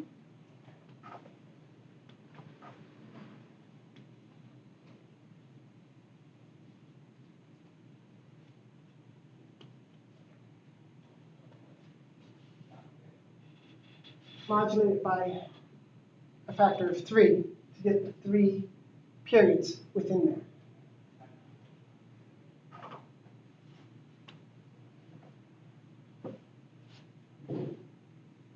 Okay, now let's change to a completely different system of ethylene.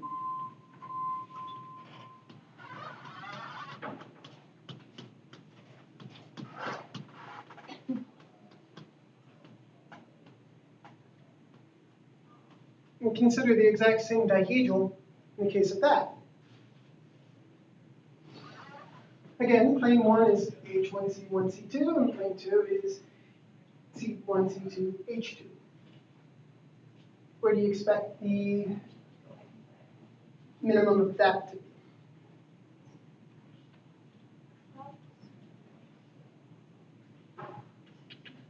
Well, what's the shape of ethylene? flat. It's all in the plane, meaning that either it truly is, looks like this, or this, depending on if you're looking at that or that sister trans across from the first hydrogen.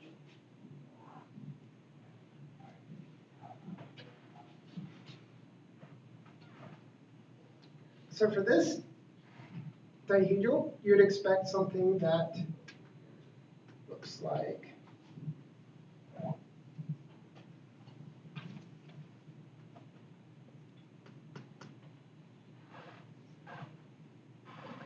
this.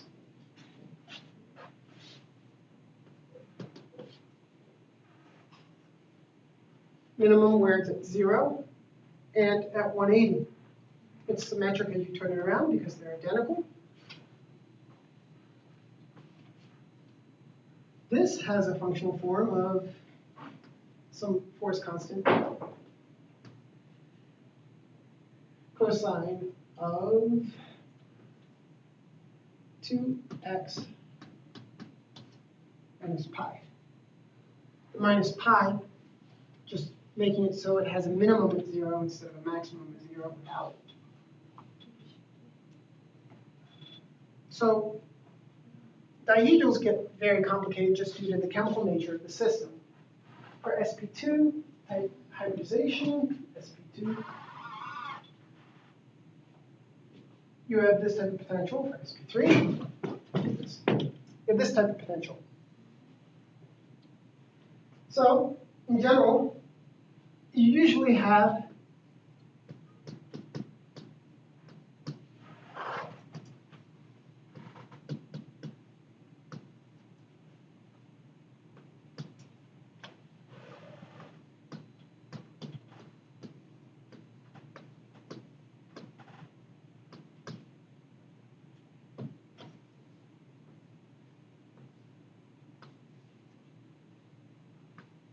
an equation like this, where all three values of n can be added to get any type of shape that has at least 3 different wells. You can imagine in more complicated geometries, you might need to even have more.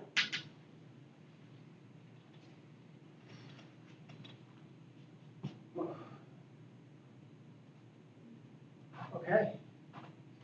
Probably more than enough for you guys, despite the fact that it's only half of what I had for you guys, because I also had the non-bonded interactions, which introduce Lennard-Jones parameters and charges for each atom. Those are a lot easier to calculate. You just need to know the distance and the functional form. And you already have the subroutine that calculates distances. So as far as writing those, getting those energies to work, that's straightforward. Dihedrals are definitely the trickiest in actually mathematically finding what the dihedral is given the positions of the 4 atoms. Definitely a homework assignment for you, and I knew I wasn't going to get to that at all. So, but if you, as a challenge, I say write the subroutines to calculate the energies of all 5 components of the classical force field for the system. And there are a lot of other details and caveats that are important for when you get down to actually how a simulation is run, as will be done in the next few classes. Like you'll actually consider many hundreds, thousands of benzene, hundreds of benzene in a box as a liquid state. Or maybe it's solvated in water. I don't know exactly what Elijah has for you. I think it's just membrane.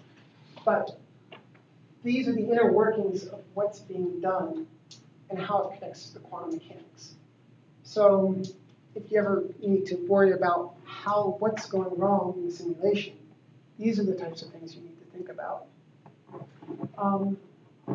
Another exercise that would be good is, since you previously, probably you correct me if I'm wrong, studied the difference between the T state and the parallel state in benzene, compare those in the classical force field and see which is more stable using these force fields. Hopefully you get the same type of energy difference between the 2 states as you do in quantum mechanics, because, well, that's what we're trying to use these equations to do. One thing that's interesting, though, is that using these equations, you can very readily divide out, is it the electrostatics that makes something more attractive or less attractive, or the van der Waals interactions? So once you get a code that's working, you can then calculate what the energies of those two states are. And I'll be in the office if anybody has any questions or wants to actually hear anything else about that I didn't get to cover. Yep.